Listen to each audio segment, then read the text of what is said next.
I saw this 28 minutes of terrible credit card debt video that looked really good. So maybe let's just watch a little bit. It's credit card debt. Maybe they swiping them cards. They swiping that card.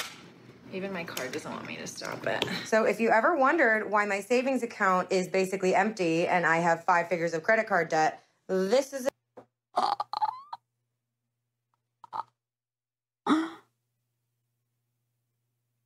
5 figures credit card debt. Savings empty. I was like, yeah, I get it. You know, like boss makes $1, you make a dime. And what, you have to suffer so you can save any money for retirement time? I don't know. You know, I get it. Credit card debt. 5 figures could be 10K. That's a lot of money. That's a lot of money.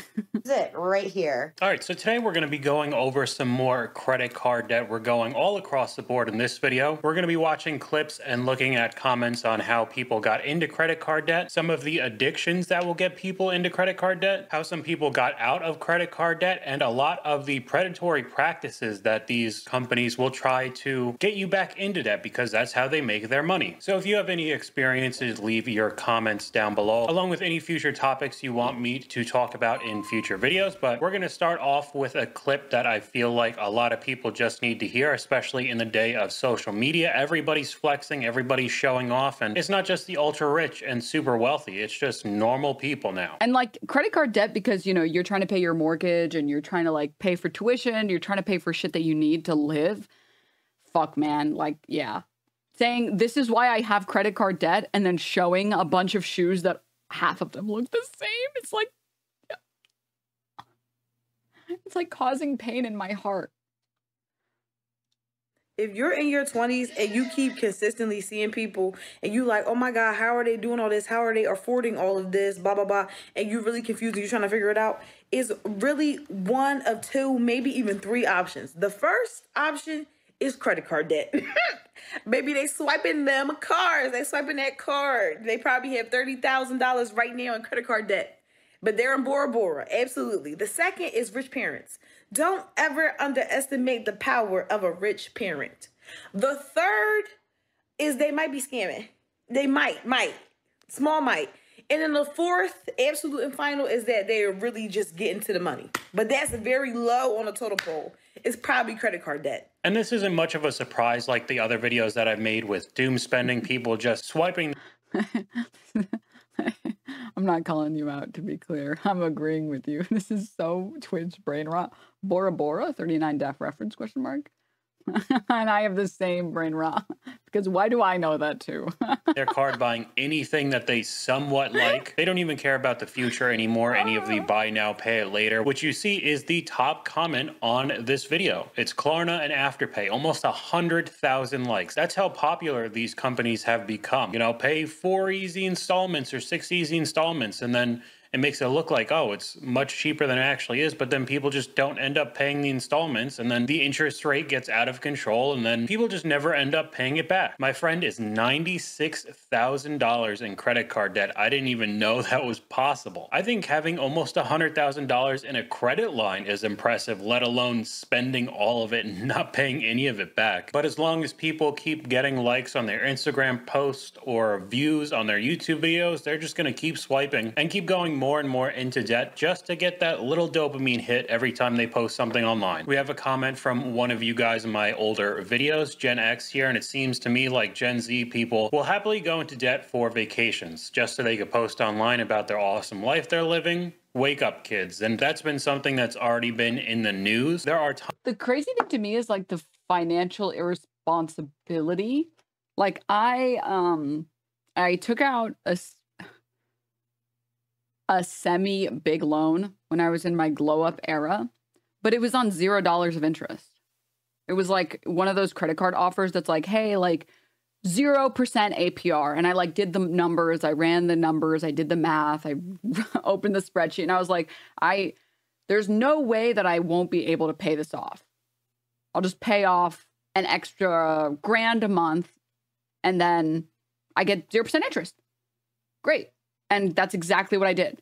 I got the credit card because it was for my braces and my Invisalign.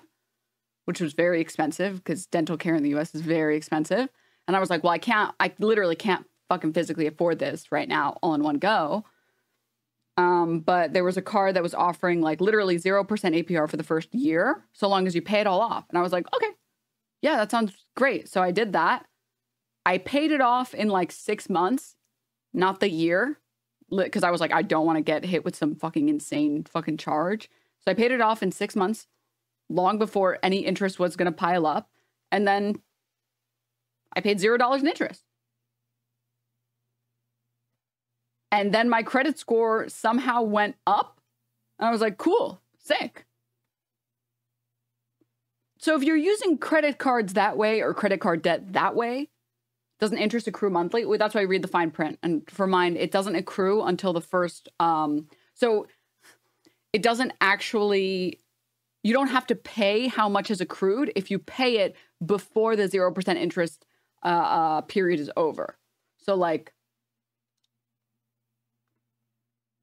in the background, they're constantly accruing the amount, but you don't actually have to pay it if you pay it off in time. So this is just, none of these numbers make sense. Just please stick with me for 2 seconds. But let's say you have like a 6-month timeline. And let's say you don't pay off. Let's say you take out 10 grand. And it's like 20% APR, right? 20% would be 2 grand. So 2 grand of interest. And then you would also, what's the term? When it like compounds on itself. So I don't know. I would have to pull out a fucking calculator and do it. But just for the purpose of our sanity, just for our sanity, let's just pretend like it's 2 grand, right? Let's just pretend like it's 2 grand. Over the 6 months, you've accrued 2 grand of interest. The credit card that I had was just like, as long as you pay it on month 5, day 29, you don't have to pay this. The second it rolls over into 6/1, you have to pay all of the interest that's been accruing.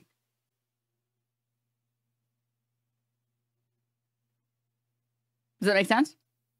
So if you find a card that literally, just read the fine print, make sure, yeah, if you avoided the 2K of interest but failed to pay on the final month, they still charge you the full 2K. Yeah, even if you paid like $9,999 on the final day of month 5, on month 6, they still charge you the full interest. So you should be careful. Definitely like have fucking alerts on your calendar, which is what I had. Because I'm ADHD as fuck, but I write down reminders on things that I check every day. And that was one of them. And I paid everything off with lots of time to spare, just like I thought I would. And it worked out great. So like debt, that's how debt is supposed to be used. You're supposed to use debt that way. The way that corporations sort of use debt.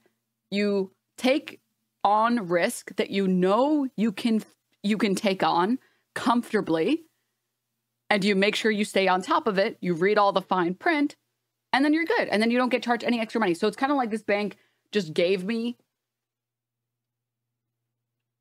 a loan with 0 interest. And then I paid them off. Like it's like your buddy saying, oh, here's $1,000. And then they tell you, just pay me whenever you can. Except with the bank, it's like, just pay me before this time. And then you just hand the $1,000 back to them. So very, very sick. Very cool. Which again, that's how you're supposed to use it. That's what debt is for. It's for big purchases in the moment that you can't necessarily afford. But you know, if you had just like another month or 2, or maybe 6 months, it wouldn't be a problem. Tons of people. The bank, however, gambles that you won't do it and that you won't meet your payment deadline. And that's why they make money. Because a lot of people either forget or they can't.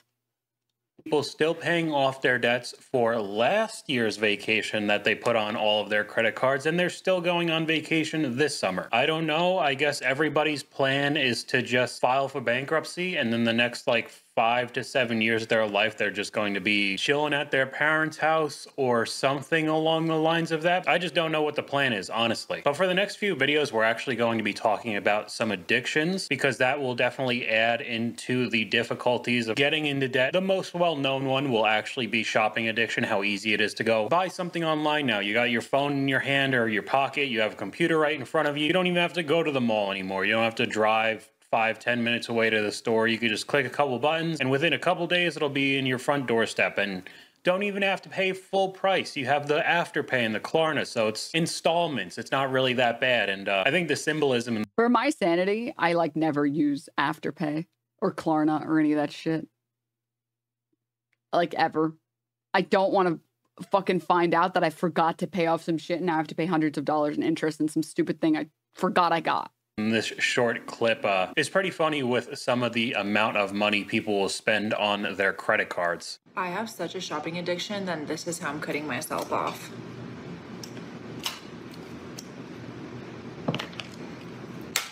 Even my card doesn't want me to stop it. Come on. Come on.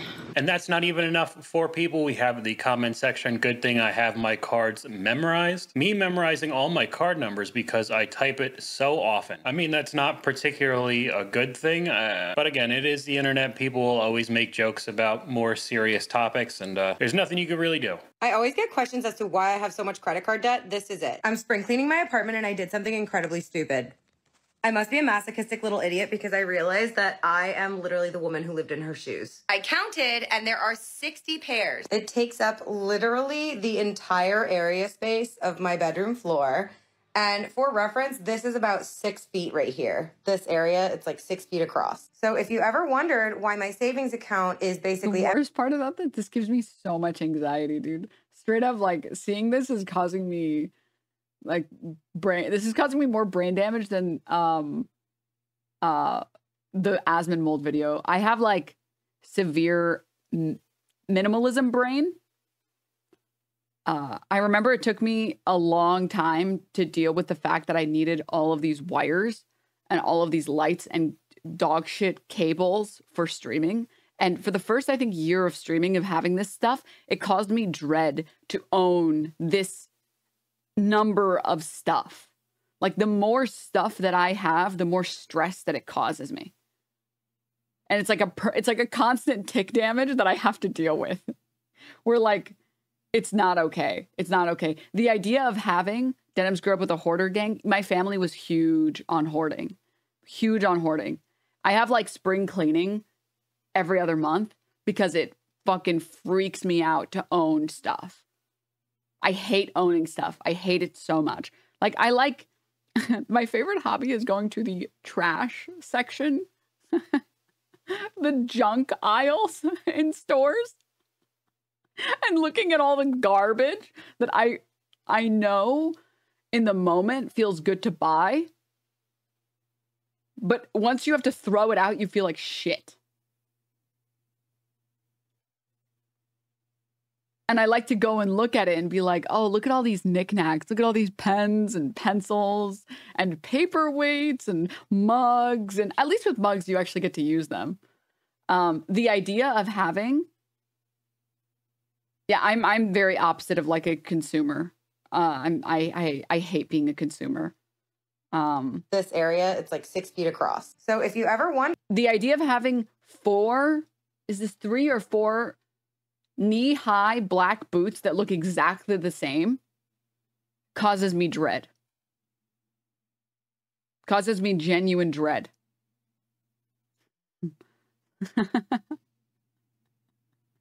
Like, permanent psychic damage. Every time I would see that, for me, it would be like the Minecraft, like, damage-taking noise.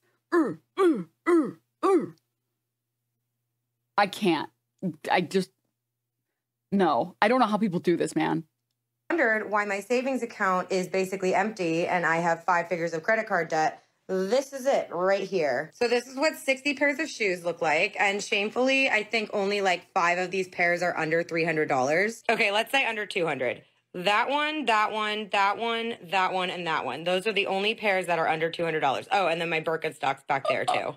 Oh, and my Bass loafers right there. But everything else is over $200. Most of them are over $500. Okay, so I guess I could kind of relate to somewhat of this person. I mean, I never went into debt for any of my shoes, but I've talked about it a couple times during Oh, COVID. she's rich. She just said she was in tens of thousands of dollars of credit card debt, bro.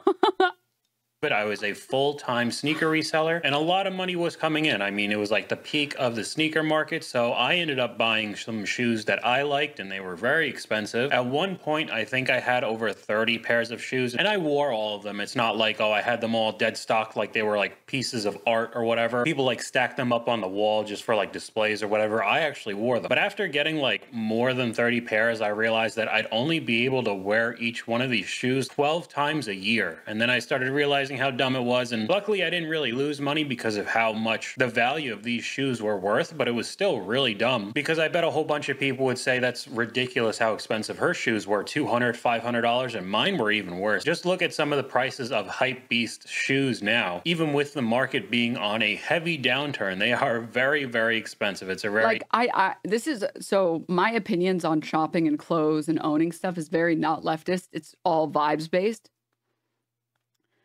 I don't like having more than one type of thing because it causes me psychic damage to see that I own an inferior version of the thing. So having, for example, 2 sneakers, I don't need 2 sneakers. Maybe like one pair of white sneakers and one pair of black sneakers for different outfits. Beyond that, I don't need more sneakers. I need it to be comfortable and I need it to match most of my clothes. And you only really need one pair of white sneakers and one pair of black sneakers to match most of your clothes. And that's it. And the idea of having a 3rd pair of sneakers that I never wear, I'm like, it makes me want to like grab a knife and stab them because it makes me so upset, right? I do think, and this is my least leftist take, unintentionally, not because of a value system based in leftism, when you do buy that 1 pair or that 2 pair, you're allowed to spend an okay amount of money on it because you want a product that lasts, you want a product that's comfortable, and you want a product you love. It's like a suit, right? You want to have maybe 1 or 2 suits, but when you get those 1 or 2 suits, you should splurge a little and get one you really like instead of buying a bunch of cheap suits that you hate all of them.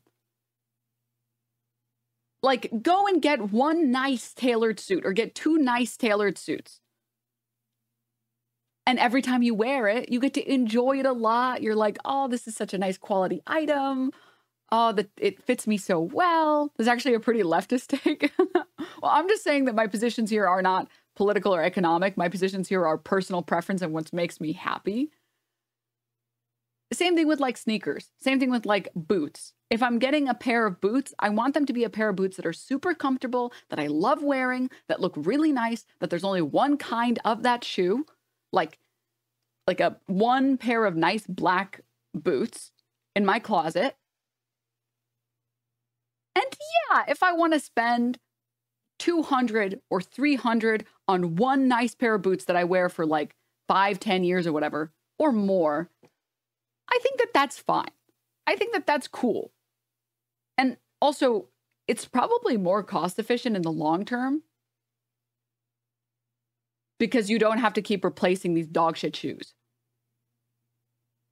So I'm in favor of splurging for 1 really nice item.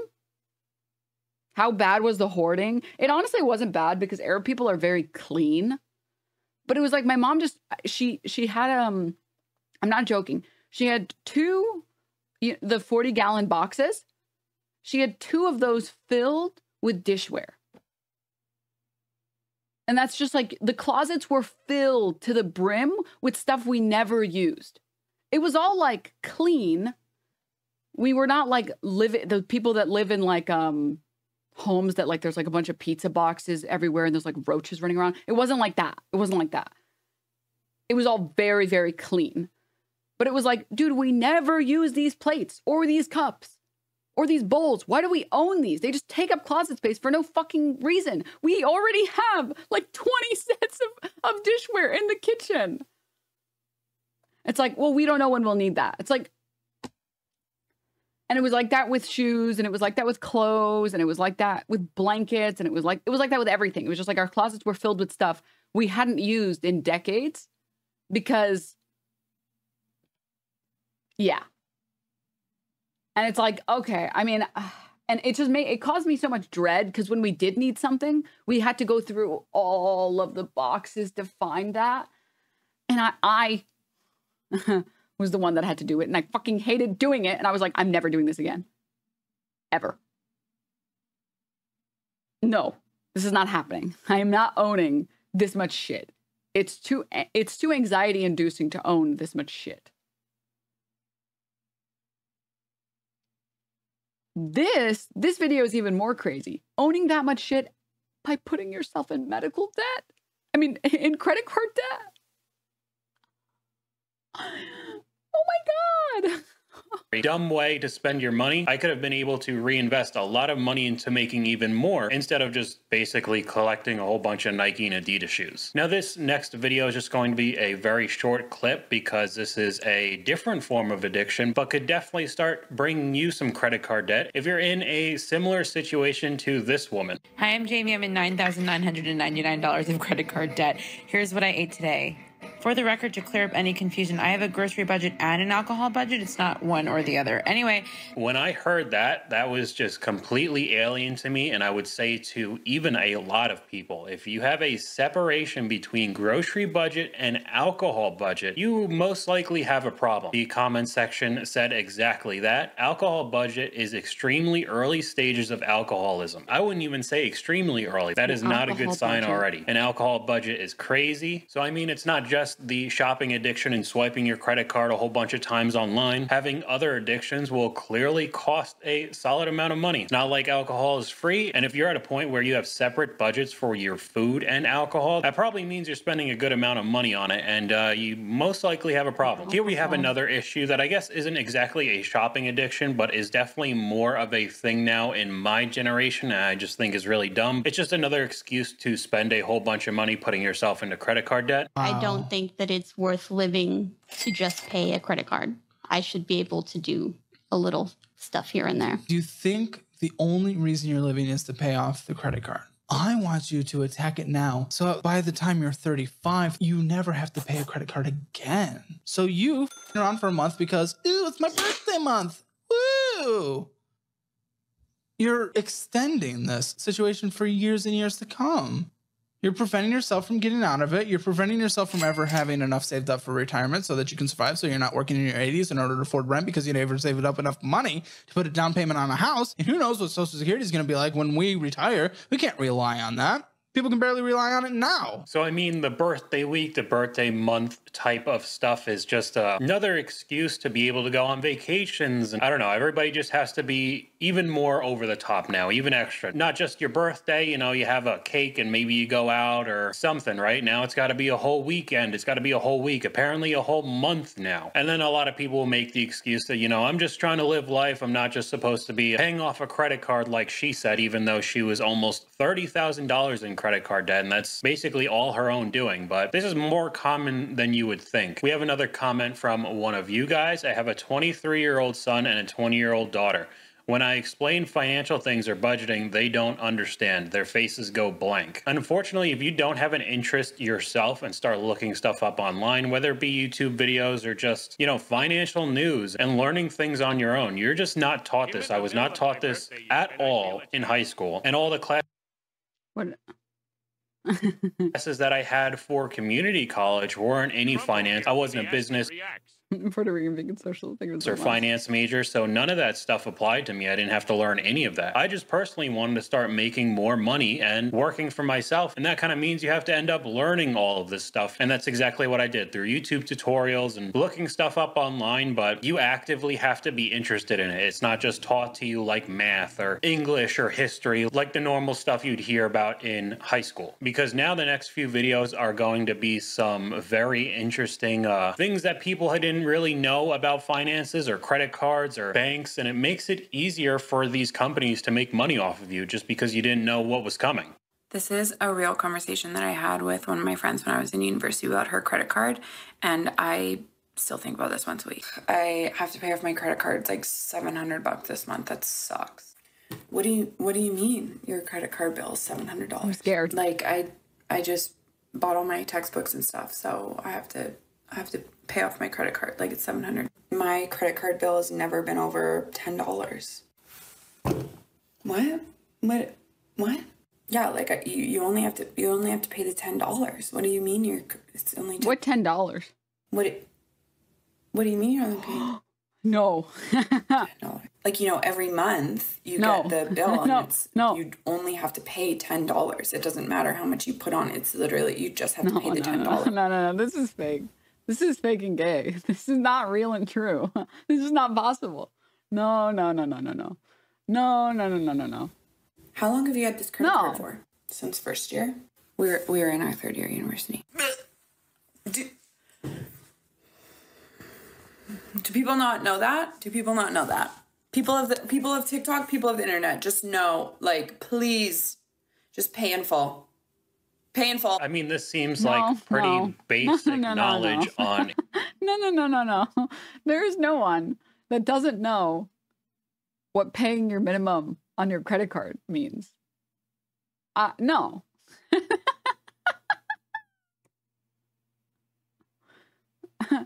For anyone who didn't understand what was happening in that TikTok, the lady was saying that her friend told her, yeah, I just swipe my card whenever I want and I just pay $10 a month, which is what it says the minimum is to pay. That's fake. That has to be fake. That has to be fake. You know what that means. That means you're paying interest. You have to know. And bro thinks a credit card is like a Netflix subscription.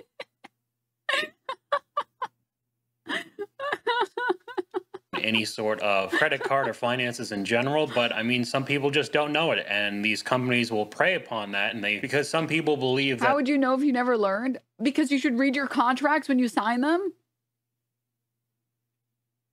And a credit card is a contract? That's like, I feel like everybody should know that. You learn that from fucking Tom and Jerry. You read your contracts. Who doesn't know that? Who doesn't know you're supposed to read your contracts? Everybody knows that. It's in every cartoon that I grew up with. There was one character that signed a contract and then was like, oh, what did I get myself into?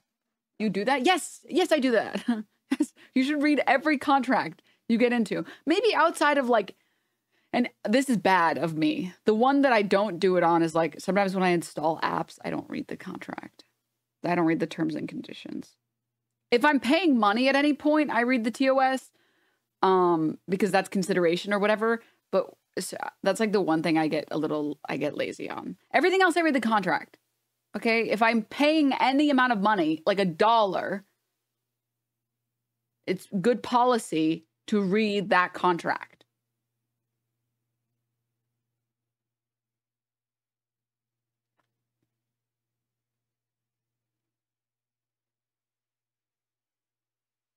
There was a string of sitcoms of having a credit card episode 2 where someone thinks it's free money. Yeah. There were so many shows I grew up with where like the person gets a credit card and they're swiping it and they're like, oh, you have to pay this back. Laugh track. What am I gonna do? Lemonade stand. Did you guys not grow up with this? Did only I grew up with it? This is not possible. Come on, guys.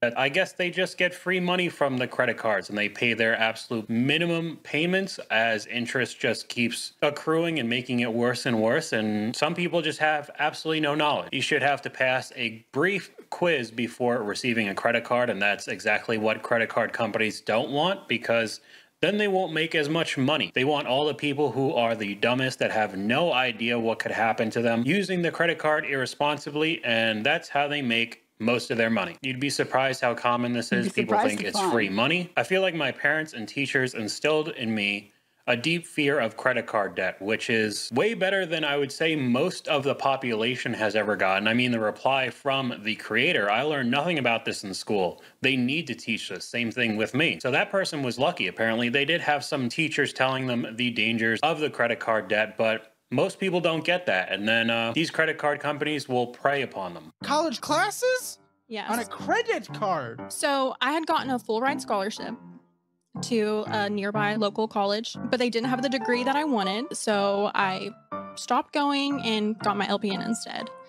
And then completely forgot about that and saw that all of that was in collections, because in order for me to get my transcript sent to the college I'm going to now, I have to pay that off. University collections? Collections from university? Yes. But you're in university right now and you have university collections? You make so much fucking money. How have you not paid this? Going out to eat is the answer. So I've basically just been school hopping because I'll owe a balance, so I just go to a next school. This is so irresponsible. At least I'm getting my school done. Yeah, through 50 different schools. Well, it's getting done. Oh, an email from you. I also forgot to mention I owe my dad $1,800. So he helped pay me some college classes. He has an insane amount of credit card debt too, so he went ahead and put that on his. Dude, this is so YOLO. This is so YOLO. Sam, thank you for the prime. Credit card for me. This is literally. If this guy is so smart, why is he a Lions fan? I stole that one from chat, so if it wasn't funny, it wasn't me. Okay? Because I don't even know what sport that is. I don't know anything about sports. Don't hate me. Let alone where they're from. Is it basketball? Football? I don't know. I don't know. I don't know anything about sports. I had this one coworker who loved sports, and it was my personal. That was like, I think I was in purgatory for some short period of time, and I must have done something good enough in purgatory to be freed from that hell, because he would just talk about sports and I didn't know what the fuck he was talking about, and I was like, yeah, no, really, yeah, for sure. Dude, did you see the please please, hey, the Lions are good now. I still don't. Is hockey? Can't tell if you guys are fucking with me or not. I think it's golf. You have to be fucking with me. That's fake. Fuck you. Fuck you, chatter. There's no way it's golf. Everybody knows golfers are just like rich white dudes, okay? There's no teams. A family with generational debt. I don't understand it, because it's not like she's not making any money. She's a nurse. And I'm not saying that she's a millionaire, but she just will rather go to a different school instead of actually paying the bill for these courses. And I guess she thinks that it'll just disappear, and then, oh, you just don't have to pay it. It's fine. I'll get my degree somewhere else, and do that over and over again. When she's not even broke. It's not like a last resort. She's working a part-time or full-time job as like a cashier making no money. Football, thank you guys. Thank you guys. I appreciate it, man. I appreciate it, okay? This is like actually unironically just a failure of our public school systems. Like I don't judge any of these people too harshly for this shit, because your school system failed you, right? In the same way that we don't expect, or like we know we can't trust parents to teach their kids consent, and that a lot of parents' sex ed is, you don't have sex or you're going to get all of the STDs and then die. So we tell schools, you have to teach kids consent. It's for them and it's for their best interest. The same thing with like financial literacy. Dude, like, you think Grog in a cave 200,000 years ago, or I think that's accurate, was thinking about credit card debt? No, he was like thinking about fucking rocks and food, dude. Man was not meant to keep a permanent score of how much money they owe and how much money they need to pay off and how much money they make. That's all active. All of that work is active. You have to budget plan. That's kind of a redundant, but you have to actually make a budget. You have to appropriately do financial planning. You have to set aside a certain amount of your paycheck to a certain amount of savings account. You should keep an active record of all this stuff, and it should be like maybe like on a month-to-month basis, right? Not that that's my goal. I'm barely at quarterly right now, okay? To be very clear. All right. But I know what needs to get done. And it's fucked up because some people don't know what needs to get done. And it's because their parents failed them and their school system failed them. It's the same thing with home econ. Like, I try not to judge people too much for like not knowing how to cook. Because if your parents don't teach you and your school doesn't teach you, how are you ever going to like learn? You have to force yourself to learn to do this thing you've never done before. Money, it's still a solid amount of money, but as she said, her dad is basically the same way, so she's never been taught to literally not do what she's doing right now. And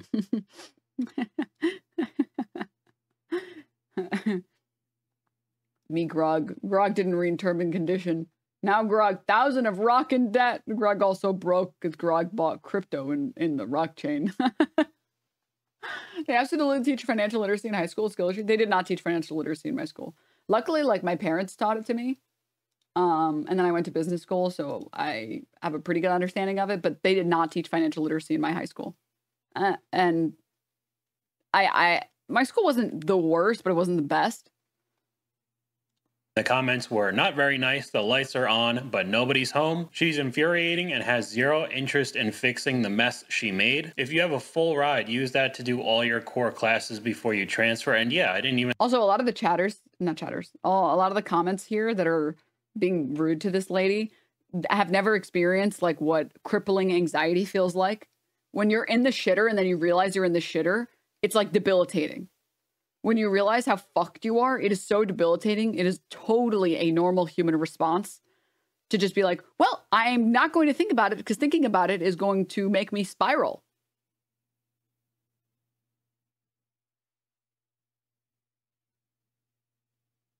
And I have like shit I have to get done today. Unfortunately, eventually you have to fucking put on your big boy pants and be like,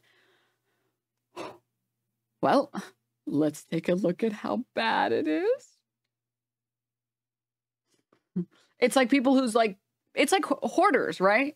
When your fucking home is covered in garbage and empty pizza boxes and soda cans and trash, or God forbid, the worst is people who have pets and there's like cat shit everywhere. That shit makes me like sick.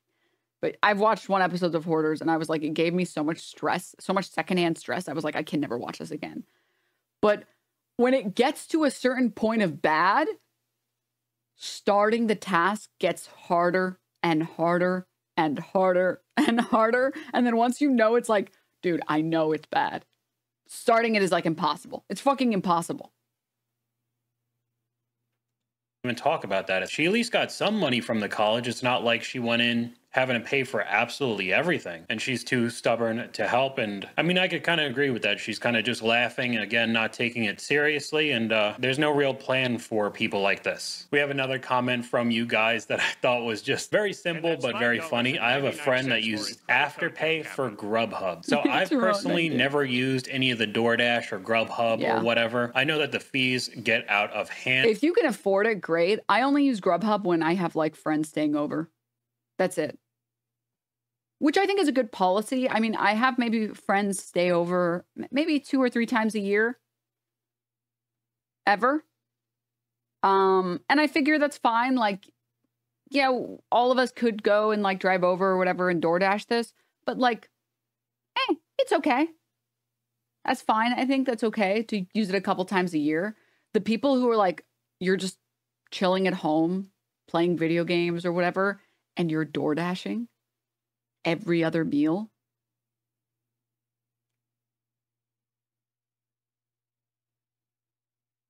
Can you explain it for a European? DoorDash/GrubHub are just food delivery apps. So a personal taxi for your McDonald's meal or whatever you want to get. And the problem is you end up paying way more. So let's say like let's pick a good example. Like Wendy's 5 for $5. I think it's like the 5 biggie bag now is what it's called. They used to be 4 for $4, but they have a 5 for $5. You buy this shit on GrubHub. It's not $5. For some reason, it's $6. And the some reason is that GrubHub takes a cut. It's like a 20% cut or more sometimes. And so these stores like Wendy's have to price hike to match that because they still have to run their own profits, right? So they end up price hiking everything. So everything on GrubHub or Uber Eats or DoorDash is about 20% more expensive. And then you have to pay usually like obviously tax. And then there's usually some like delivery fee. And then there's usually some like random junk fee. It's like service fee or something else. I have a friend who's constantly broke and I've given up helping them. Every paycheck is gone within days on Uber Eats. Tattoos, hair, and nails. I've written off the $2,000 I lent them.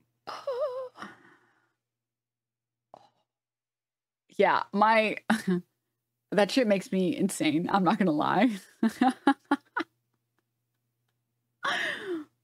It makes me insane. Maybe I'm wrong to say this, but like I only lend money to friends who I know are responsible. When I go out with friends who I know are responsible, I put down my credit card every time because I know that they're going to message me and be like, what do I owe you on Venmo? I feel no concern at all. At all. I go out with Sabrina for K-barbecue or something. There is no part of me that feels dread putting my credit card down because I know, and she always does it, messages me, hey, what do I owe you? What do I owe you? Please tell me what I owe you. And like, that's for me, my position. I'm just like, you know you're going to feel bad when you get fucked. So don't put yourself in those positions. I don't understand how anyone can have third-party people touch their food. I know people who DoorDash, they're gross. Yeah. Anyway, sorry, going back to what I was talking about. So like this $5 meal is now usually about 20% more expensive, if not more, because it's on an app that takes a 20% cut. And then usually companies see it as like an opportunity to make even more money. So, and they know that they're allowed to charge more because it's on a delivery app. So they usually like price gouge a little bit more and make it like $7. That's been my experience. And then they make it even worse because there's like the tax, which is like, let's call it $1, right? So let's say we're at $8. And then there's some delivery fee and then some service fee. And then there's like, usually sometimes there's like a fee that just says, fuck you. And then surge pricing fee. And then somehow by the end of it, you're at $20. And then you still have to pay tip on top of that. So you add another 20% or whatever, $4. Please, I swear to God, I'm not getting into the tipping discourse. Do not, if you type right now, I never tip. You're just gonna get instant banned. Do not make me start on this. Don't. You will pay with your life if you start that discourse in here right now. So then you end up paying like $24. For something that if you drove, it would have only been $5. Think of how this is when you're paying for something that's like $20.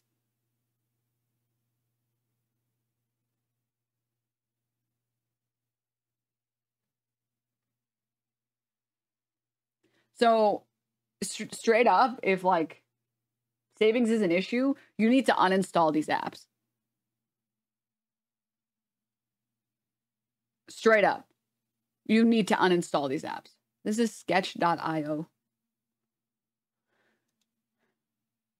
It's about knowing your pitfalls and stopping yourself from getting into those pitfalls. I've seen very like interesting ways of solving problems, like people who have a really hard time not being on their phone, for example, while they're trying to get work done and trying to be productive. This one was the most interesting. They get a bowl of corn syrup, they put their phone in a plastic bag, and then they put the plastic bag in the corn syrup so you can see if you're getting something important, if you're getting an important call. But the idea of getting it out of this bag that's sticky is so annoying that your phone is no longer appetizing to scroll on. You're like, okay, I could get this plastic bag out of this sticky mess so I can scroll TikTok, or I'll just keep working. Or I'll just keep working.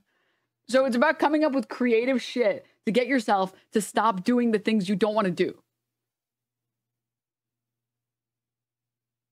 And I bet there's coupons and whatever, but if I'm going to go out to eat, which isn't super common, I'll just go to Chipotle or something like that, or a restaurant. But having to do payment installments to get like some Chick-fil-A sandwich or, I don't know, like a Baconator from Wendy's sounds absolutely wild to me. I don't know who needs to hear this right now, but if you are currently putting the majority of your paycheck into a high-yield savings account because some financial guru on TikTok told you to do it, and now you can't pay off your high-interest credit card debt because you've done that, you're not winning. You are most likely losing between 10 and 20% of every single paycheck just on that interest. Always pay down your high-interest credit card debt before doing anything else with your money. And I don't know about you, but I like having my money work for me, not for one of the major credit card companies. So again, to me, this sounds like absolute basic information, but as we've seen in previous videos, when there was somebody on Caleb Hammer's show where he was obsessed with getting 5% cash back on his credit cards, he kept saying it over and over again, like, look, I got 5% cash back over and over. But he wasn't paying any of the credit card down at all. So the interest was like around 20%. So that extra 5% he was getting back was still a loss overall, but some people just can't get that through their heads. And this is another similar one. I mean, the high yield savings account, most of them are around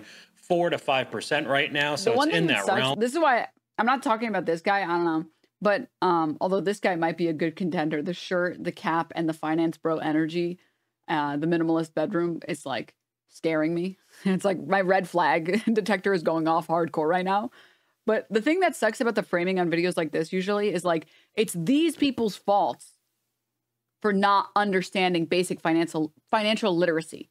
But it's like, no, dude, credit card companies spend millions, if not billions of dollars making as much money as possible, making it harder to pay off your credit card, making it more confusing to pay off your credit card, preying on you not understanding that shit, making it as complicated as possible.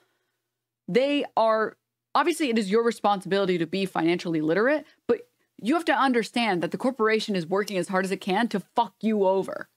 That is their goal. Their goal is, and they spend so much money doing it, trying to fuck you over. So like, that's the one thing I hate about finance bros. They never talk about that aspect. And it's just a lot of personal responsibility.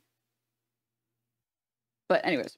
So people will put all their money into that, which isn't a bad idea. That's exactly what I do too. But if you also have credit card debt at the same time, you're still going to be losing more money than you're making. Did you know you can go to an ATM and insert your credit card and take out cash? Yeah, here's why you should never do that. Someone in my life, and I'm not going to say who, found this out the hard way. They were having to pay rent in cash, and they thought, oh my gosh, like, instead of going to an ATM and using my debit card, I'll use my credit card because then I get all these points and then I'll just pay it off at the end of the month. Win-win. And they'd been doing that for a little while and weren't watching their credit card statements closely. And then all of a sudden they're like, why am I getting such high interest charges? This is weird. I'm paying my credit card off every month. Oh, not the cash advances. No. When you buy something with a credit card, you don't pay any interest unless you don't pay off your credit card whenever your bill is due. But with a cash advance, when you've taken money out, like actual cash out from your credit card, that interest starts adding up every single day. And it is huge. The only time I think this actually makes sense to do would be like a literal emergency. Like you're trapped in a foreign country, you have no friends or family, and you need $10 out to pay a cab driver or else, and nothing else is working. None of your cards are working. Maybe? But if you're tempted to use a cash advance in everyday life, definitely go into the bank and see what other options you have, either a personal loan or a line of credit. Those are such better options. Now, I'm going to be honest, I didn't even know you could do that. Also, I feel like lower wages are a large part of this as well. Yeah, this is like my coldest take, actually. I hate that if there is financial advice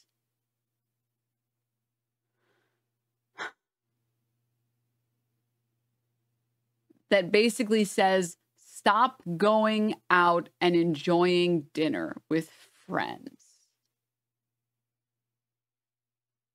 I hate that there is there are financial advisors that are just saying like, oh, you want to go and socialize? Did you consider that you don't want, you need a savings account? And it's like, listen, man, okay, I'm going to be honest. If you want to go out twice a week with your friends and spend a reasonable amount of money, getting a reasonably priced dinner with some like tacos or a steak or something. We're not even talking like fine dining. I'm saying just going out to enjoy a nice burrito with friends, maybe a beer. And you have to stop paying that money to afford to retire. There is a bigger problem happening. You should be able to get a $5 coffee on the way to work and go out with friends 2 or 3 times a week without ruining your chances of retiring.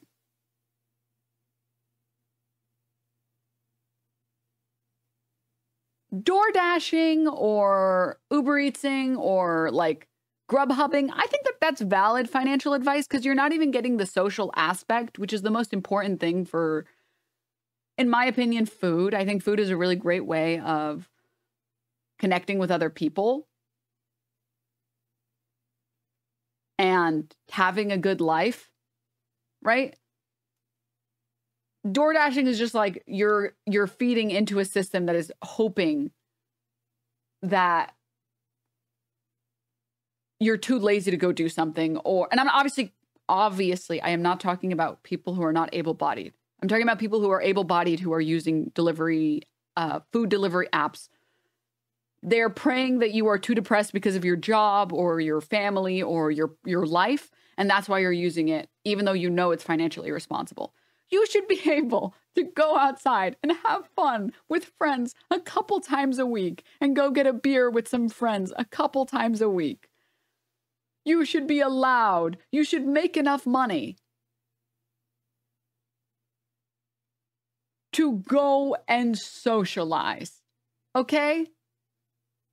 And if you have to stop doing that, that is a problem with the financial system. Not that you aren't saving hard enough. That's fucking stupid. That's so stupid. ATMs. I thought ATMs were strictly debit cards, and even that isn't really the best deal unless you have the exact debit card that the ATM is like from, you know, like a Wells Fargo or TD Bank or Citibank or whatever. You also get a fee on top of it, so you're still losing money. But I just thought credit cards did not work at all. And I'm very glad that I've never done it because this is another one of the sneaky tactics that if you didn't know from a lot of these companies, you could even be completely fine in paying off your debt at the end of every month, you know, not carrying a balance over. But if you do that cash advance, you immediately start losing money from the interest right away. You don't even have to wait to the end of the month. So just another way for these credit card companies to make a little extra money on you. And this isn't even for somebody who's unbelievably irresponsible. And they could still get you on some solid interest payments. Okay, I wanted to... When was the last time you had food delivered and you were satisfied with the food? This is actually why I stopped doing... I think I got Taco Bell like 4 months ago, food delivery. And it was the worst Taco Bell I've ever had. And everybody knows Taco Bell's kind of trash food, but it's like good trash food. It was like my Crunchwrap Supreme had no beef in it. It had none. And it was missing like 3 items. And I asked for fire sauce packets and there was no fire sauce packets. And I was like, I'm never doing this again. No. I'm never doing this again. Also, I'm gonna let you in on a little secret, chatter, okay? I'm gonna let you in on a little secret. All right? People suck, I prefer delivery. I'm gonna let you in on a little bit of a secret. Because you think this, all of the cool people that don't suck don't interact with you as much.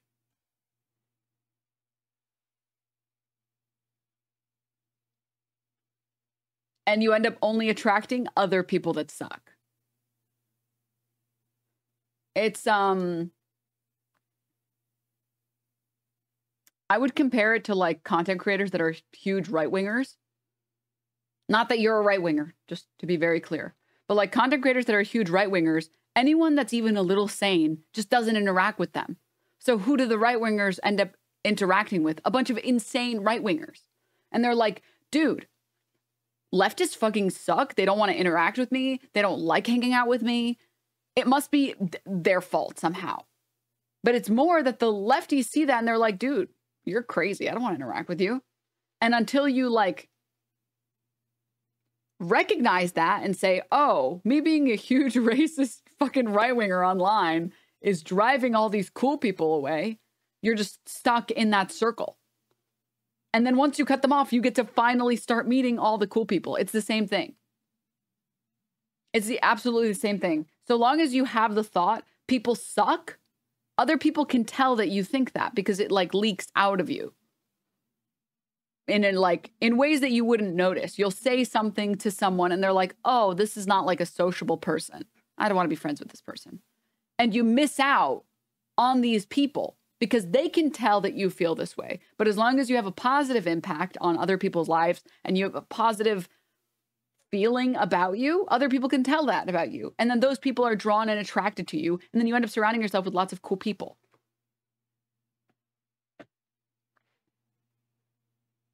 I have agoraphobia. I don't attract any people. I'm sorry to tell you this. Also, this is another thing. I have like bad social anxiety and I also don't attract people. So I have deluded myself into thinking that I am the rock of all of my friends and that it's actually cool that I get to be the person that brings people together. And that if not for me, we wouldn't hang out. So you didn't logic your way into that position, so you can't logic your way out of it. So you just delulu yourself out of it. And surprisingly, you're much happier. That's what I do. W delusion. Straight up W delusion. Yeah. Straight up. It is a bit of a W delusion, but that's what I do. I'm like, well, you know what? Maybe I don't get invited. But whenever I invite people, they always show up. So we take the W's when we can. And then the crazy thing is, usually when you end up talking to a lot of these people, they're like, I was having bad mental illness moment. I was like not having a good period of time. And I was like, oh, dude, everybody hates me, obviously. Brains are so fucking stupid. And I'm like hanging out with a friend and I was like, yeah, so what have you been up to? And she's like, you know, I haven't hung out with anyone since the last time we hung out 2 weeks ago. And when you remember stuff like that, it's like, it's not about you, man. It's not about you. Right? You can be the rock for your friends. And the fact that they want to come and hang out with you every time, you got to take your dubs when you can get them, man. Alternatively, you can glass half empty and be like, fucking nobody invites me, it sucks. Very clearly, something has to be wrong with them because I'm cool. Okay, whatever, I'm not cool. Nobody wants to hang out with me. Like, you want to live like that, man? I don't want to live like that. I want to be happy, man. I want to be happy and I want to hang out with people and enjoy myself. Because people are the best thing about living, straight up. Living in a world with no one in it? Hell fucking no, dude. That sounds like hell. That sounds like shit. Anyways. Which is also why I do not endorse any type of savings plan or, sorry, finance bros that think a valid savings plan is stop going out and enjoying dinner or beer with friends. Fuck you. Fuck you. Humans are social creatures. Okay? If I lived in a world with no one in it, how would I get revenge on other people? Dude, that's what I'm saying. No, you're getting it. Oh. Also, to be honest, I think about it like people are too nervous or whatever to take the initiative to invite people. I understand that I'm part of the problem and it totally flips your mindset about being the loser one who never gets invited. Yeah. Yeah. And I mean, I think about it like I know how hard it is for me to message other people to hang out, people who I've never hung out with before. It's so hard to start a new friendship. But I don't want to be the type of person that when the going gets tough, I give up. I want to be Naruto. I want to be Naruto. I never give up. Believe it. That's who I want want to be. I want to be the person who doesn't give up, who tries no matter what in the face of all adversity. That's who I want to be. I want to be Hokage. And I've always thought those people were the coolest. And that's who I want to be, even if it's hard. I'm too stubborn to not pursue hanging out with someone I want to. Yeah, you will never marry Hinata. You will never get an anime waifu girlfriend. Oh no, I spilled some water. DM and now. I finally caught my favorite reliable media source live. Well, check. Where? Spiral Gal, thank you for the 7 months. Thank you. Thanks. I also kind of think about it like, have you ever watched Berserk? Oh yeah, Berserk is really good. I also like to think about it, what makes me sane, is also, this is why I'm allowed to be a weeb hater. It's because I was a huge weeb and I'm still internally a weeb. You have been watching your VODs for like 2 months. Oh, welcome. Moxon, thank you for the tier 1. But yeah, I also, I like to think about it like the main character in an anime, people don't reach out to that guy or that girl. They reach out to everyone around them, right? Like the main character in any shonen anime, they see the people around them struggling and they're like, I will help you. And the people around them are like, no, you can't save me. And they're like, I will. And then they become rocks for those people. And the coolest thing is, if you're always that rock for other people, when you need those people, they're going to be there for you.